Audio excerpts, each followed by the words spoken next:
bayanan yun. Mhm.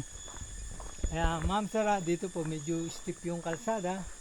So kailangan mabagal lang po ang pacing para yung heartbeat nyo ay hindi mabigla. Ano? Ang gitna po lagi at madulas. So other option po ay yung sa left side na may baitang-baitang. Doon po pinapadaan yung kabayo. Pwede rin naman sa tao po. So literally nag-trekking kayo going to Kilangin, no? Ano Ang talaga siya? Kilangin po ay bahagi pa rin ng Mount Banahaw. Siya po ay nasa pagitan ng dalawang bayan ng Mahayahay Laguna at saka Liliw Laguna. So in dispute po yan ang dalawang bayan. Mhm. So siya po ay tinatawag din na Bukal Falls ng Mahayahay. Pero siya po Pag galing sa mga yung daan, Bukal Falls tawag oo, na. sa Liliw Sa Kilangin. Liliw Kilangin. Nga pala, ano? Nako-confuse eh. Oo. Pero sa ano po ng provincial government, Kilangin Falls is the tourist destination ng Laguna. Siya po ang in-endorso.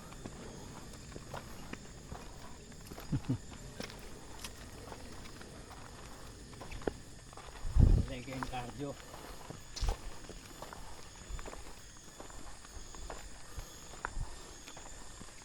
So for sure naman po, pag ganitong maulan, may waterfall kayo makikita. Natutuyo ba yun? Opo. Pag po walang ulan, tutulo-tulo lang. Mhm.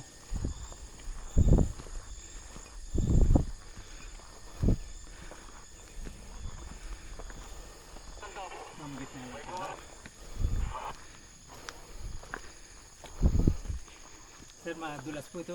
Ma'am, left side. Madulas po ito. Oo.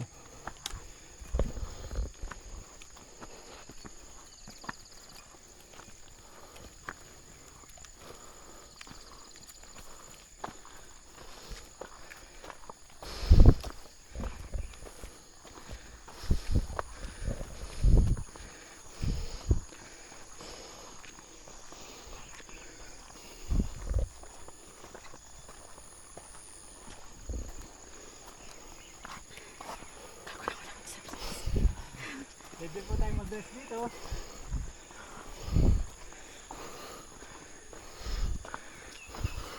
So from here po, view tayo ng Laguna de Bay.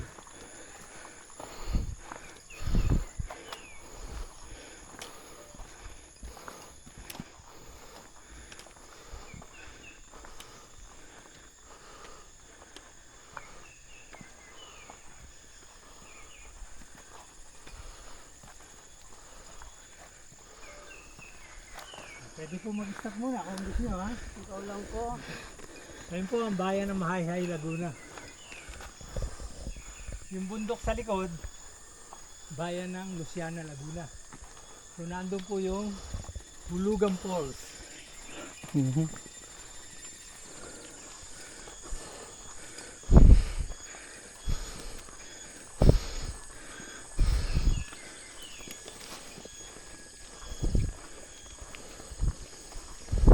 So ito ma'am sir, yung anong idadanin nyo? Papunta na pong Turkish. Late 20s na po. Kuya Jun po ay 65. Pinakaya pa. Hindi pala kaya to nila mami. So may technique din naman po. Mabagal lang.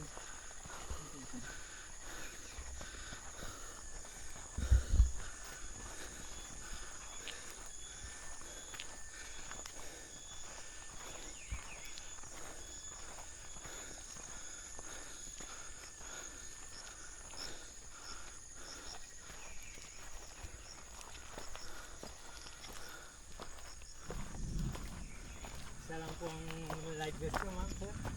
Hindi na po kailangan.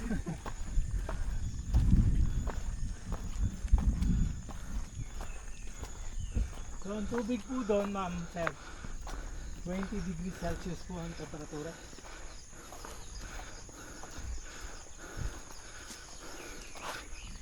Sir, dito po. Madulas po yan basa.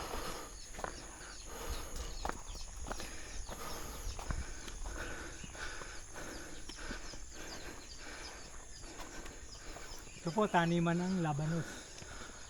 Ang dami ah. Akala ko repolyo. Mamaya sir, nandun po. Ay, repolyo tuloy. Pechay. May similarity yung daw nila. No? Oo.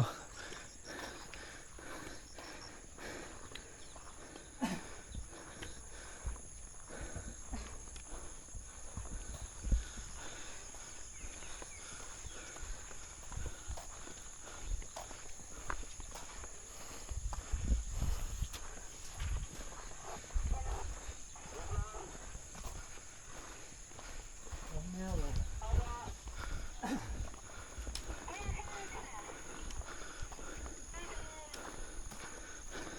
Yun lang ba yung pataas baba? O marami pa? Meron po, hindi na ganun katatarik sir. Ah, hindi na ganun. So yung pagpunta po sa waterfall, baitang-baitang naman. So 330 steps po yun. May railings naman po.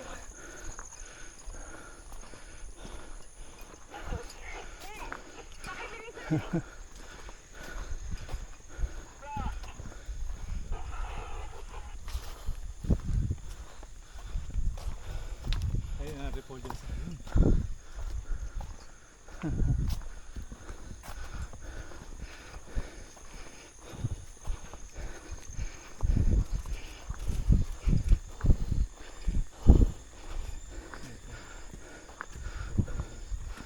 Yung malalaki, medyo nakunin siya.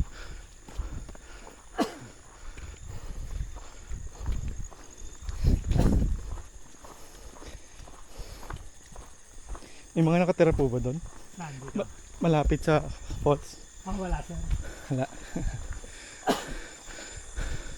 Yung huling bahay doon ay 10 to 15 minutes ang layo. Hindi. Huling tindahan po yun doon sa dadaanan natin. Ah, may tindahan din. So, bahay na yun.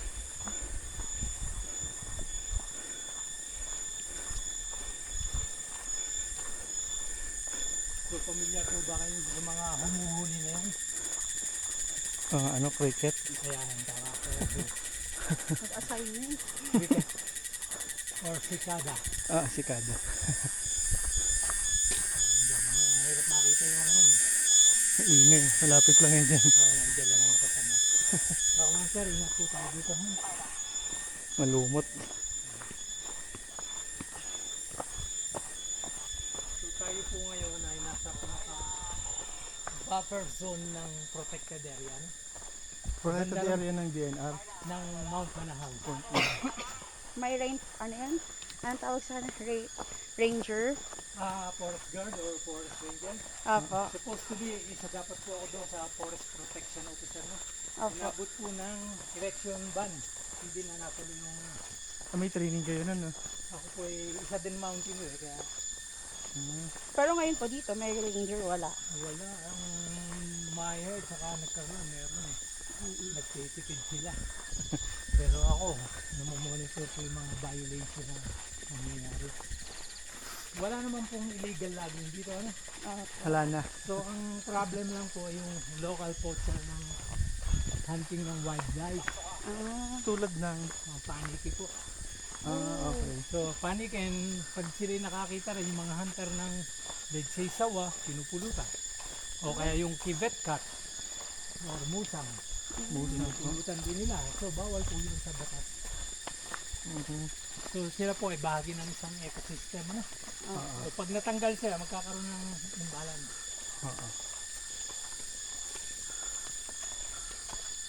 So dapat ma-preserve ang Mount Manahaw. Sa natural state niya. Pero hanggat nagkakaroon ng development ng kalsada, so umuusad na umuusad yung... Ma'am sir, ingat po tayo dito. Ha? Ako isa ring volunteer bantay gubat dito sa Mount Manahaw. Ang passion ko po kasi bilang mountaineer ay nasa nature. Matagal na po kayo residente rito? Ako po ay taga-bayan. Talagang natural born ako dito sa Lidiwan. Since birth. So nowadays, marami ng Hindi pa ganito yung daanan nun. Hindi pa Oo. sementado. wala pang cemented na. So, sementado na ngayon. So ito po, nung nakita ng potential ang Kilang Impulse na maging tourist destination, nung nasa kongreso pa si Congresswoman Solargol, siya po yung nag-allocate ng budget. So naging double purpose po naman dahil farm to market road and then Dahil sa mga nagtatanim dito. for tourism purposes. So nais na yung paglalabas nila ng gulay. Kasi dati po yung paa ng kabayo, abot na sa dibdib yung lalim ng daanan. Yung putik. Oo, hindi na halos makagalaw. So ngayon, medyo mabilis ng paglalabas ng gulay. Kaya pala may kabayo po dito. Meron, may nasasakyan po, ano? Oo. 350 po isang ride, one way. Yun din yung pinagdadala nila mga ano, gamit. Transport pala talaga Pang sila. transport. Ito po, familiar kayo sa ito. Yan po yung giant fern. Giganting pako. So yan po, nag-i-indicate kayo na sa bulubundukin lugar kayo. Pag may mga Giant fern. Giant fern. Mhm. Yan po yung mga indicator. Ito naman dalo yung tubig na ito, ginagamit din namin indicator. Once na may dumaloy na tubig dyan, kahit hanggang bukong-bukong lang, ibig sabihin malakas ang waterfall. Karugtong na yan doon. No, ibang waterways po ito. No? Ay ba? Pero galing din itaas ang tubig. So indicator po namin yan. Pag malakas ang tubig dyan, lalong mas malakas ang tubig doon. Oo. So ngayon, medyo mahina. Tama-tama lang ang lakas ng tubig. Marami ring tuko Ito po yung ginagawa ng pan-shampoo din. ano po? Ginger shampoo. Ay, Kapamili ng luya yan. oo. Ibig sabihin Then ito po naman yung anthurium na wild. Sa mga bangi-bangi na makikita yan.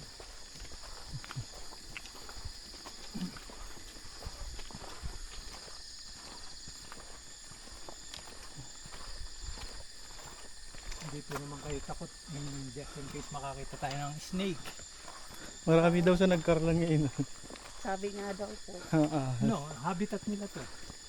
So, may chance tayo anytime maka-encounter na. So, sa tinagal-tagal namang pag-guide ko, from 2017 up to present, never pa ako naka-encounter na agresibo na nunugod. So, maaaring Dadaan lang kwento po. lang nila yun. Para mag-iingat So, din. timing lang sila na timingan. Madalas ko nakikita palayo Basta mas malaki naman sa kanila, iiwasan talaga nila. Pero malalaki pa rin nakikita dito. Malalaki rin. Sa braso. So, sabi ko, ba't hindi nagpapakita sa akin? Bibidyohan ko lang naman siya. Kasi minsan, hindi rin ako maniwala sa kwento ng other guys. Mas maganda yung ikaw mismo nakakita. Oo. So, madalas ko napipicturein dyan mga pit biter. Yan.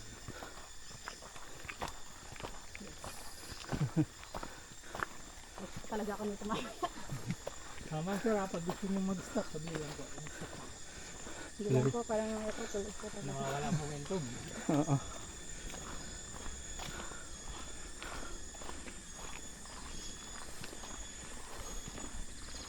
Ngayon ulit kasi ako nakapag-photo.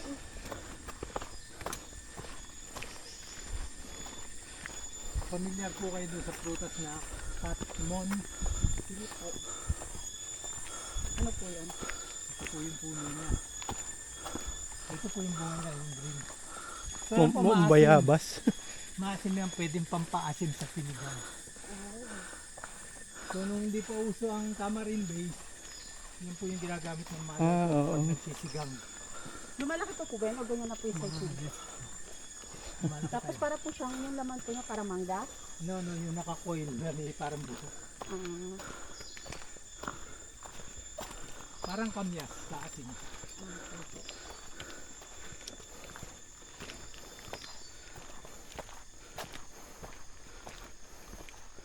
Ito seryo ratan. Ang ginagamit. Napakarami Saan po? ito yung pinabuhay pa niya. Matitinik yan, di ba? Yung tinik niya doon sa may dahon. Pero yung sa pinakapuno niya nawawala ang tinik nun. Mhm. Habang lumahaba siya. Ito yung mga wildlings na, mga seedlings. Yan o. Tinik.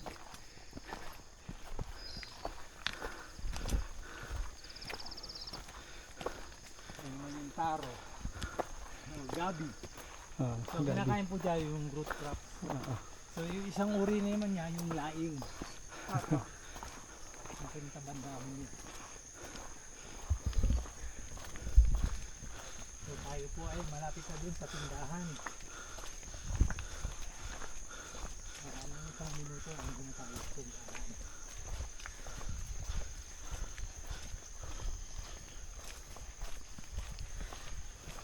Sir, ingat mo po ha. Baba.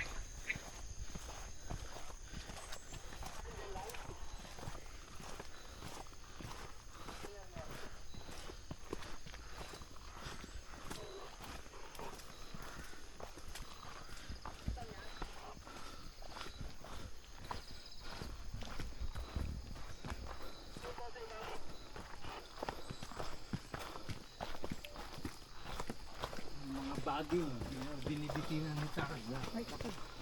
Sige, sige. Sorry, sorry.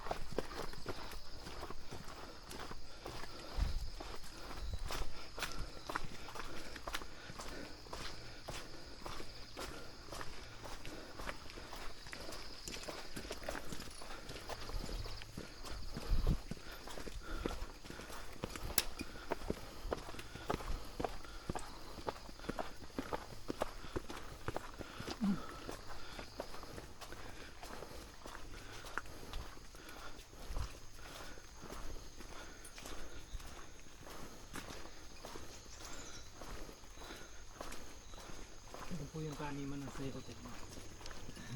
Yung mga buhay. May mga nagtatanim din dito. Opo, yun po talaga yung hanap buhay ng mga taga rito pag gulay, pagtatanim ng mga gulay. Kahit napakamasukal. Talaga nilalagyan nila ng pinakabalag sir para sa ilalim yung slip ng mitas. Lumalawit yung buong niya. Tulad niya na yan sir. Ayan, Lumabas nasa na siya taas. sa- Nag-vines na palabas. Ayan ma'am, ano? Kumusta po? Oo. Ano ma'am?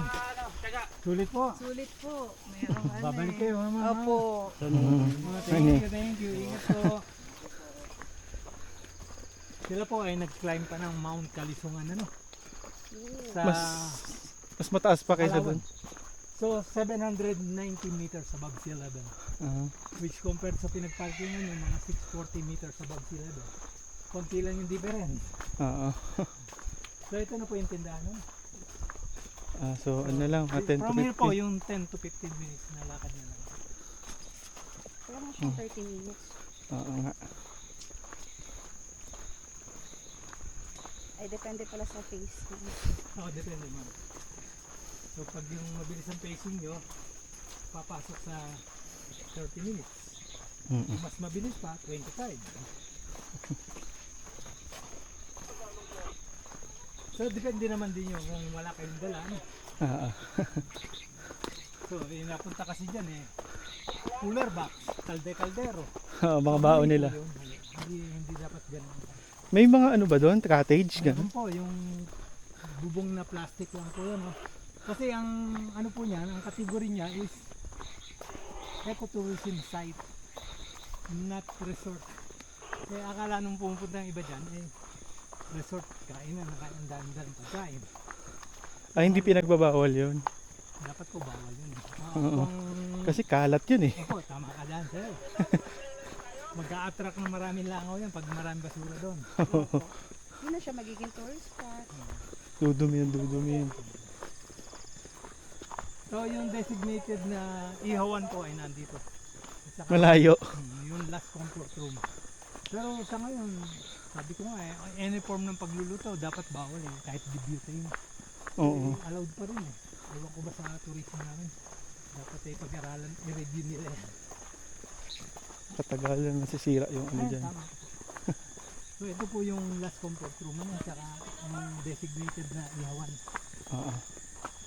So kaya naman po wala tayong comfort room sa baba, ay malapit po sa water source. So, papunta na dito. Ang ruling po ng DNR dun is 500 meters away sa water station. Diretso na po tayo, ma'am sir. Ha? Ingat po tayo ha. Dito sa may glass pwedeng umapak. Nadulas po yung lumot po natin.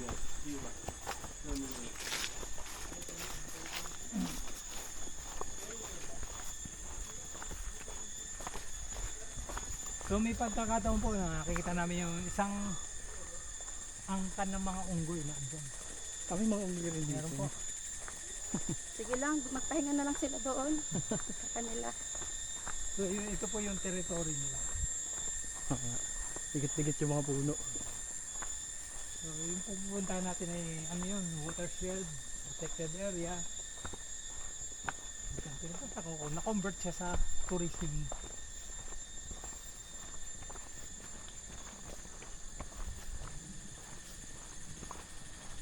Sir, ingat na lang po tayo ha. Madilas yung lupa.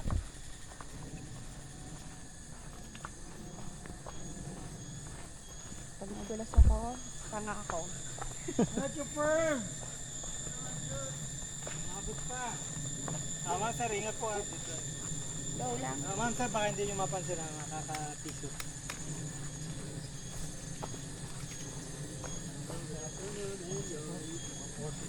Kahit malayo. Okay naman. Thank you sa pagbisita.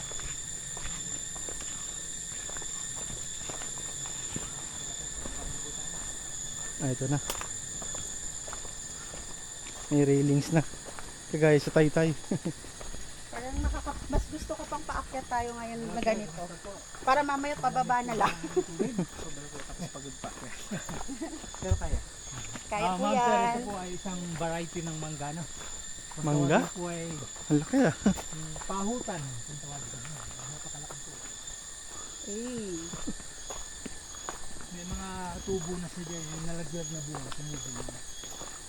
Malaki din po yung bunga. Maliit lang ma'am na manipis ang buto na matamis pag nahinog. Eh. Kala ko malaki din. Kung tawagin sa ibang lugar, yung sup-supin daw. Sup-supin. Pinang water. Boses.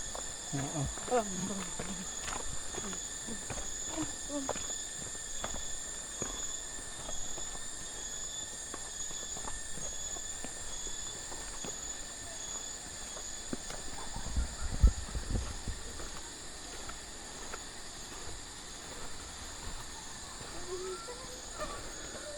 So ma'am sir, dito po huwag kayong nakaapak sa ibabaw ng ugat na bulas. No?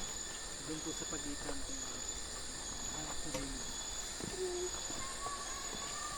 Madulas yung ano, yung roots.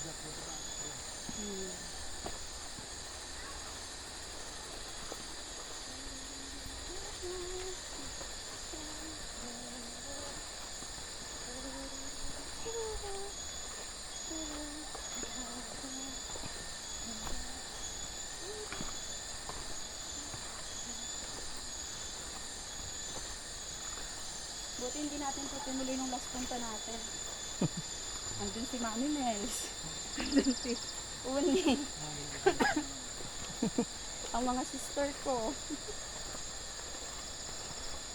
Kasi naman po sa vlog, hindi pinakikita ng mga vlogger. Opo, Yung hirap nung papunta. lagi yung end result lang eh.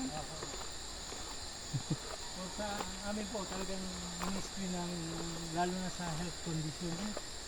Madalas po na-encounter namin, hindi nagsasabi ng tapat. Ah. Asthmatic. Na asthma. High blood pressure. So Oo. minsan puyat, pagod, lasing. So nawawalan ng malay sa daan. Yung matarik na kalsada yung unang. Oo. Yun nga pinakamahirap eh. Doon nagkakasukatan. Doon sa pangalawang ahon nun, doon pinag-decide na namin kung tutuloy pa ba o back out na. Kasi mahirap po pag dito inabot ng nawalan ka malay. Mas malayo na. And then, let's say yung katulad na pahapon na, wala na masyadong guide. Wala Wala nang tutulong. nang tutulong basta-basta. Pero sa kaya para dala-dala sa pababa.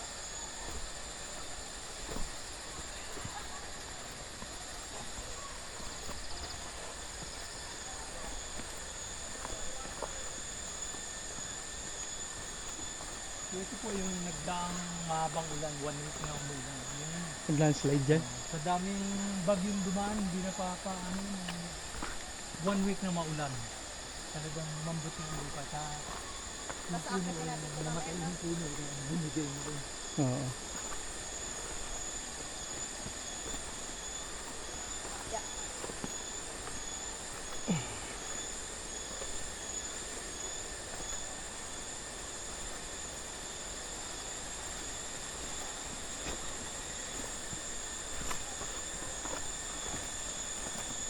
So dito po sa Mount Banao, napakabilis ng magbago ang weather condition. Mamaya may araw, mamaya sandali na wala. Oo. Isang factor po tropical rainforest na kaya laging ulan. Kahit summer. Oo, nasalit pa rin.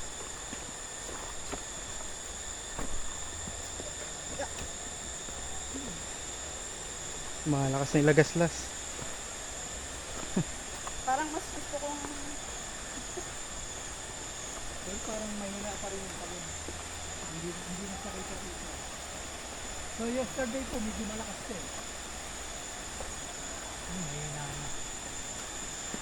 Pero yung ganyan po, delikado rin. Pag yung ulan, bigla na lang nalakas yun eh. Nagbabrown ba yung tubig dyan? Sometimes po, Pag malakas? landslide yung taas.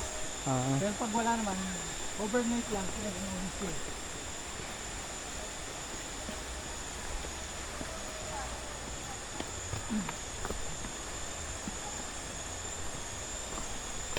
So yan, free of charge po yung mga pwestuhan.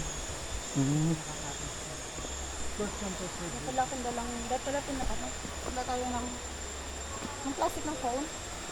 Hindi, pag ganun po, dito na yan. Pwede po. Sa drive Pwede. Pwede tayong paiwan sa'yo kuya? Opo. Dito po talaga yung patos na. May plastic din naman ako dito sa back.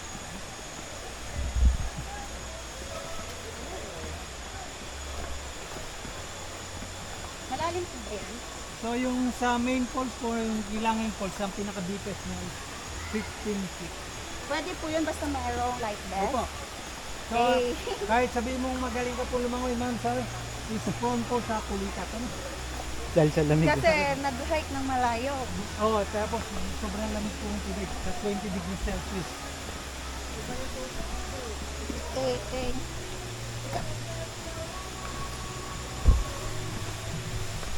Gloomy.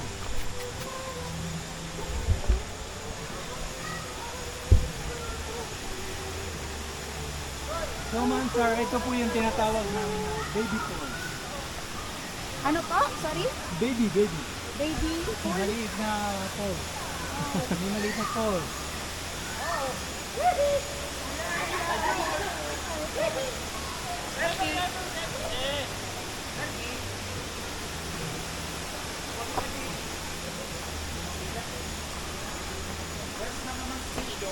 Ilo-ilo, aba, may oras pa.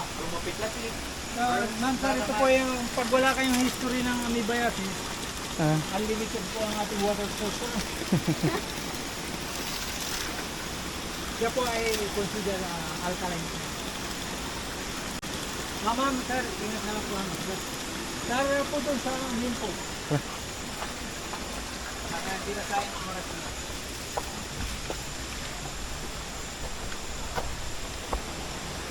Ingat na po tayo ha, madulas yan mga bato dito. Ooh, cute!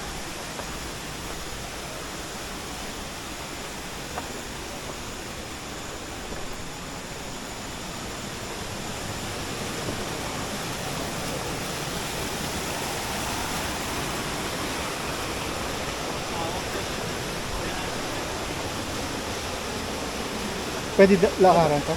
Kapit po sa gilid-gilid.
Yung makalubog, tumitigas yung mga daliri ko.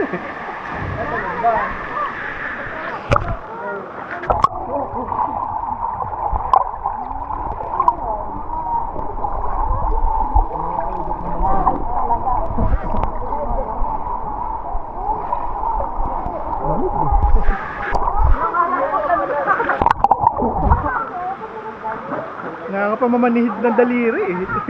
Sarap patundog siya.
Loko, tinanggal.